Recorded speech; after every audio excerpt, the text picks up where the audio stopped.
નમસ્કાર, હું પ્રકાશ પટેલ, ગામોડિયા, તાલુકો મહુવા, જિલ્લો સુરત. 2019 થી આ સુભાષ પાલેકર કૃષિ પદ્ધતિ દ્વારા અમે આ 20 ગુંઠામાં જંગલ મોડલ તૈયાર કર્યું છે.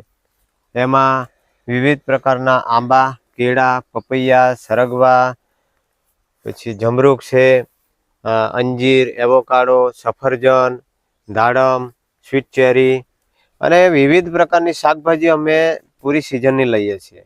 સિઝનેબલ શાકભાજી, તુવર, મગ, ચણા એવી કઠોળ વર્ગીય લે છે. હમણાં જ ચોમાસામાં અમે રાગીનું વાવેતર પણ કરેલું, રાગી પણ લીધું છે. એટલે આવી રીતે આપણે કહેવાય છે કે નાનું સરખું ખેડૂતનું એટીએમ મશીન કહેવાય છે. આપણે આવક લઈ શકીએ છીએ અને ઝેરમુક્ત ખેતી અને ઝેરમુક્ત આહાર થકી માનવ સ્વાસ્થ્ય આપણે સુધારવામાં અને આપણે